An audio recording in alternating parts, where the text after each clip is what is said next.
Good afternoon. All right, that is finally your time. So pick up your colored pen.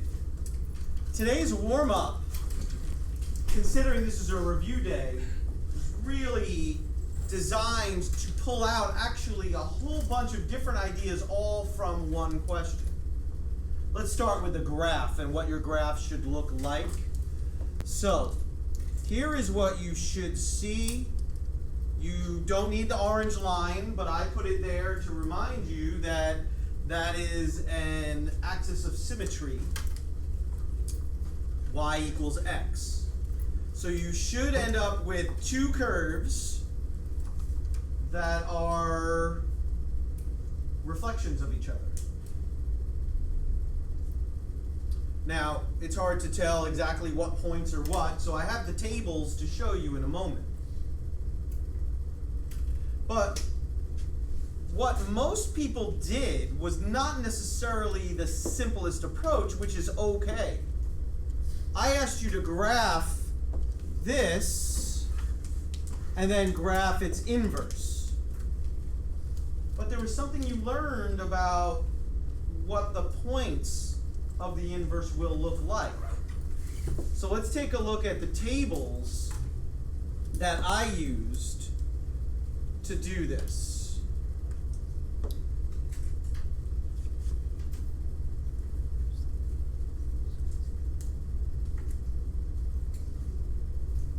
What do you notice about the tables?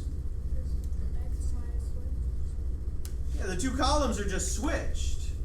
Right? Isn't that something we explored actually quite a bit? So I see some people kind of smirking now, realizing that maybe there was a simpler approach. Because, yes, I did go ahead and find the inverse. I did that, but I didn't graph that. I didn't make a whole new table. All I did was I took that column, put it there, I put this column,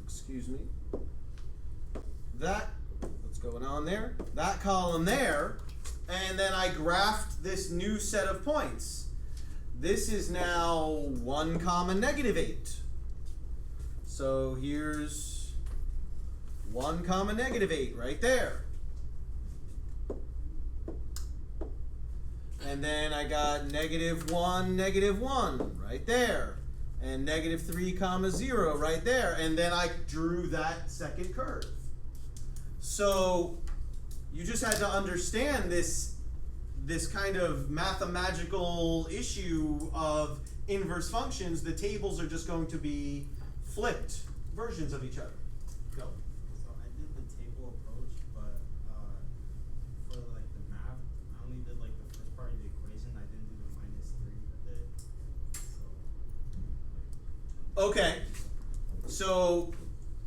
Okay, and that was where I was pulling in another idea that we studied, which was when you're graphing, you don't have to graph this entire thing. You can skip the -3, graph that, but then you have to translate it. It's the translated version that we need the inverse of, not the original. So remember that when you use that technique, you're just helping yourself along. But that's not really the answer. Markel, go ahead. I think you just answered it. Did I? Go ahead. What was your question? I want to make sure. Because, so my output was 4, 2, 0, -4, -2. Right, because you didn't graph x comma f of x. You did -2 the square root of x, right? So your table isn't the same as mine. Mine is the table of. So what would have had to happen if you used that technique is after you translated it, you would have needed those points, and then you would have just flipped the coordinates. So am I correct, Markel, in saying that you did end up with this blue graph? You did end up with that? I did. Okay. So then you would just need to look like, okay, that's -8, 1. Switch the coordinates. and now it's going to be 1, -8. Plot that point. Does that make sense? Yeah. Okay, good. I'm glad you asked. Any other questions or comments?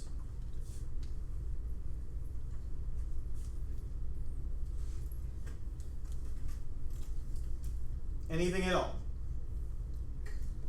Well, the good news is today is all about continuing to get more comfortable with all of the concepts we've studied in this unit of functions and function operations. So, today is all about a series of team challenges. So, I'm going to give you a moment to read. There's no other place that this is. I don't have this printed out for you. You have to read.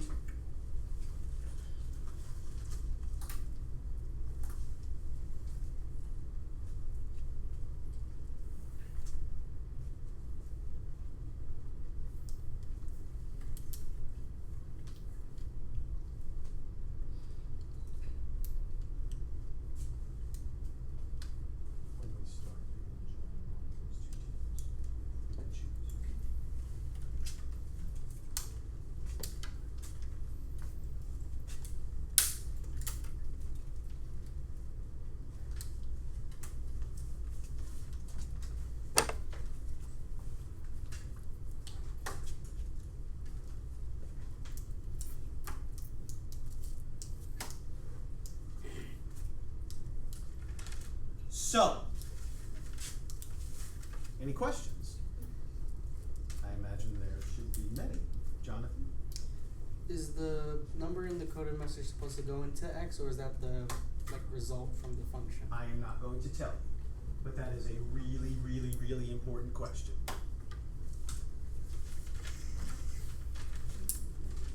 Probably the most important question, other than what does each number represent? So each number represents a letter. So when you're done, I haven't accounted for spaces, but you'll figure out where the spaces are supposed to go. So each number stands for a letter. You have to figure out what the letters are.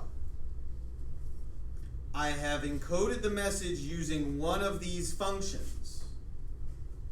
You have to figure out which function I used and what the message is.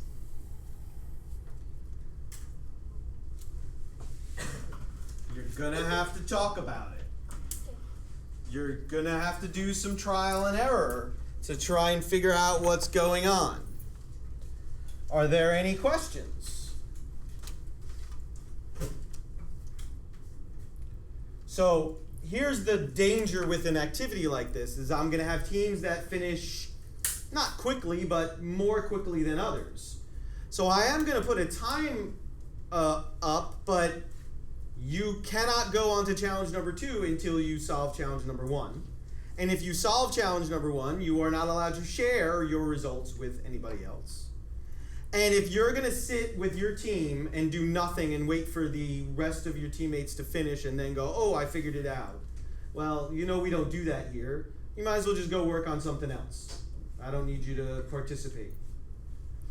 Any questions? Okay, go ahead and begin. Each one of us take a page or takes one of the pages. I do the first one. I gotta hold on. Let me set this up.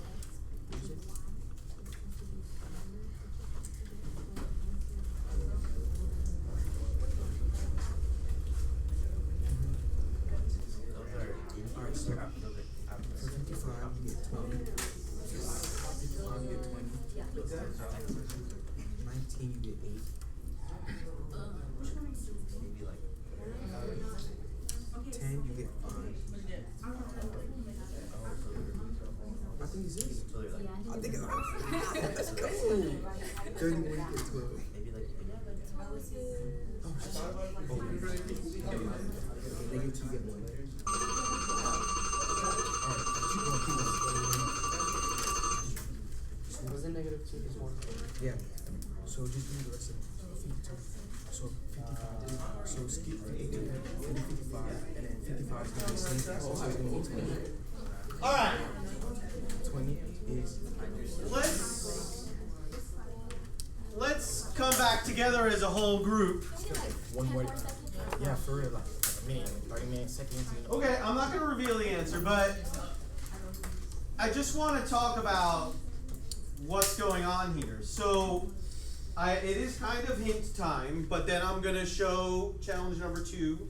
I have a number of teams either already ready or just about ready. So, many of you figured out that all of the numbers sitting here are outputs from the function that I use. So all of these functions, these 3 functions were possibly used, but those are the outputs. So what do you need to find? You need to so these are the outputs. You need to find the what? The inputs. What have you learned in this classroom recently that allows you to go from output back to input? That it seems as though nobody used, yet had you done so, you would have been like, oh, well, this is easy. Look back at today's warm-up.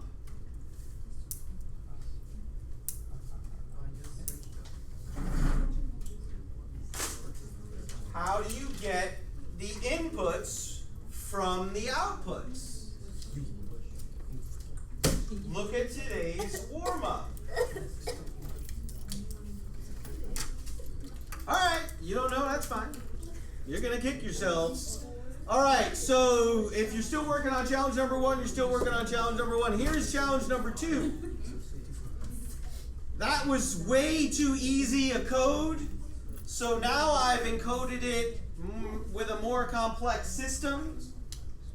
This time I've used the same 3 functions, but I've used a composition of 2 of them.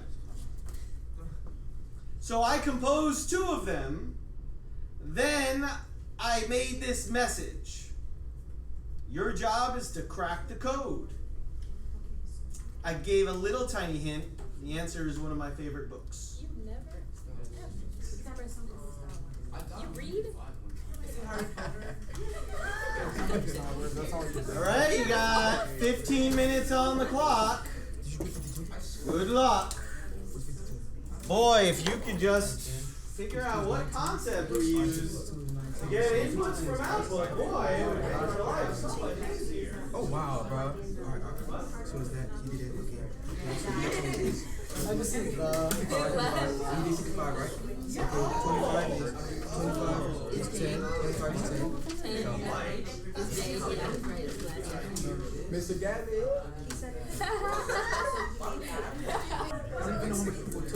Everybody got his friends. That are your friends. I just took see so much hands. Everybody's hand warm hands on.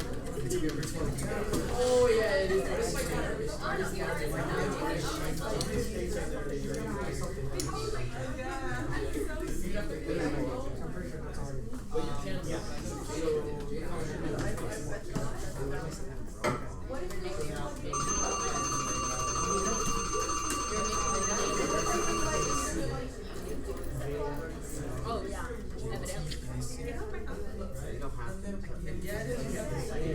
That was good.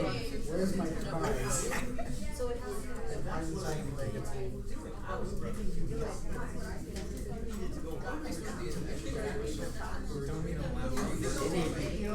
If you don't at least get 5 kills in each game, I'm not gonna put it in. That's the limit. That's the limit. So you did exactly 5 and 19. Just exactly what you call it today. Yes. Go exactly 5. I'll be right back. Alright. So, let's go back to challenge number 1. Challenge number 1, the coded message was The Last Jedi, and it used that function. The second one, the message was The Giver, which is one of my all-time favorite books, and it used f of g of x, which comes out to 6x minus 15. But here's what many of us missed. The inverse function is what we were going for. So if you use Kivan's law of inverse functions, or you just do it, work it out yourself, you will get, what does it come out to? G. X plus 5 over 3. Right, I'm sorry, x plus 5 over 3.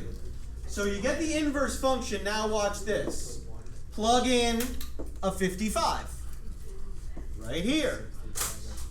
55 plus 5 is 60, divided by 3 is 20. The T is the 20th letter of the alphabet. Plug in the 19. 19 plus 5 is 24, divided by 3. It's mental math at this point. 24 divided by 3 is 8. H is the 8th letter of the alphabet. So